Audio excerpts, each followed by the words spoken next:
अतिशय जुना आणि पौष्टिक गव्हाचा प्रकार म्हणजे देशी खपली गहू. साध्या गव्हापेक्षा या गव्हामध्ये ग्लुटेनचे प्रमाण कमी असते, त्यामुळे पोटावर ताण येत नाही, पचनक्रिया सुरळीत चालते. शिवाय याचा ग्लायसेमिक इंडेक्सही खूप कमी असल्यानं साखरेची पातळी अचानक वाढत नाही. खपली गव्हामध्ये फायबरचं प्रमाण खूप असतं, त्यामुळे वारंवार भूक लागत नाही, आपोआपच आपण कमी खातो आणि मग वजन नियंत्रणात राहतं. या गव्हाच्या सेवनानं शरीरातील बॅड कोलेस्ट्रॉल कमी होतं, त्यामुळे हृदयाचं आरोग्य देखील सुधारतं. म्हणूनच या गव्हापासून आपण लापशी रवा म्हणजेच दलिया कसा करायचा ते पाहणार आहोत. मार्केटमध्ये हा रवा सहज उपलब्ध असतो, परंतु तो खूप बारीक तरी असतो किंवा मग खूप जाड असतो. शिवाय भेसळीची भीती, शुद्ध असेलच असं काही सांगता येत नाही.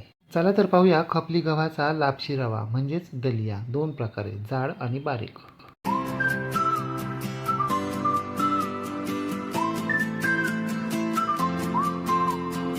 खपली गव्हाचा रवा करण्यासाठी आपल्याला 1 किलो खपली गहू घ्यायचा आहे. आपण रोज पोळ्या म्हणजे चपात्या करण्यासाठी जो गहू वापरतो ना, त्यापेक्षा हा गहू दिसायला वेगळा असतो, रंगालाही वेगळा असतो आणि चवीला तर वेगळा असतो. शिवाय याचे आरोग्यदायी फायदेही खूप आहेत. हा गहू आकाराने लांबट, रंगाने डार्क, सडपातळ असा असतो. रेग्युलर गहू कसा फुगीर आणि बुटका असतो, तसा हा नसतो. मार्केटमध्ये गेल्यानंतर इतर गहू आणि हा गहू यामध्ये लगेच फरक जाणवतो. अर्थात खपली गहू खूपच पौष्टिक असल्यानं रेग्युलर गव्हाच्या जवळजवळ 2.5 पट तो महाग असतो. इतर रेग्युलर गव्हापेक्षा या गव्हाला टर्फल भुसा जरा जास्त प्रमाणात चिकटलेला असतो. शिवाय गव्हामध्ये धूळ आणि माती देखील असते, म्हणून हा गहू जरी आपण निवडून साफ करून स्वच्छ करून घेतला असला ना, तरीसुद्धा हा गहू आपल्याला 3-4 वेळा पाण्यानं चोळून स्वच्छ धुवून घ्यायचा आहे. स्वच्छ धुवून झाल्यानंतर त्यातलं सगळं पाणी निथळून काढायचे.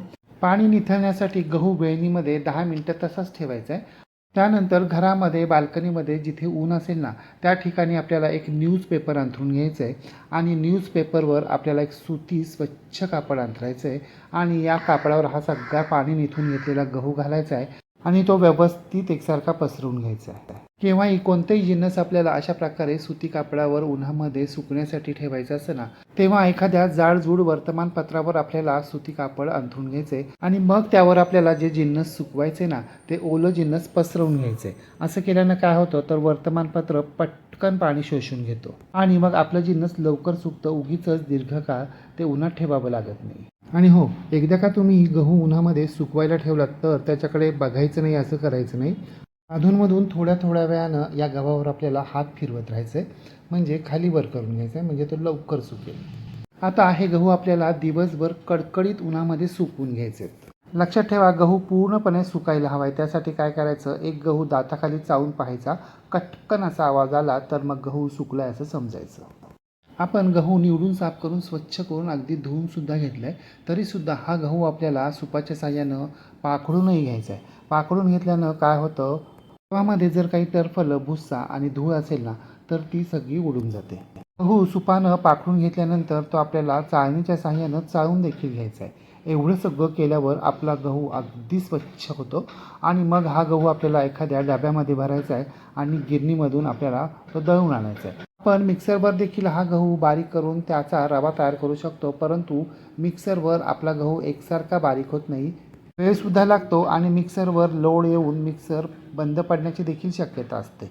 त्यापेक्षा गिरणीतूनच दळून आणायचा. परंतु गिरणीत दळायला देताना आपल्याला बारीक रवा हवा आहे, जाड रवा हवा आहे, साखरेसारखा रवा हवा आहे की मेथी दाण्यांसारखा जाड रवा हवा आहे, हे अगदी सविस्तरपणे सांगायचं, म्हणजे ते तसं दळून देतात. हे पहा, मी गहू दळून आणला आहे. मला अगदी बारीक रवासुद्धा नको होता आणि मार्केटमध्ये जो मेथी दाण्याने एवढा जाड रवा मिळतो ना, तसा देखील नको होता. मला साखरेसारखा रवा हवा होता. तसा मी त्यांना सांगितलं आणि तसा त्यांनी दळून दिलेला आहे. मी स्वतः तिथं प्रत्यक्ष उभं राहून चेक केलं आणि मगच त्यांना पुढचा गहू दळायला सांगितला. असं जरी असलं तरी काही घरघंटीप्रमाणे इथे एकसारखा रवा तयार होत नाही.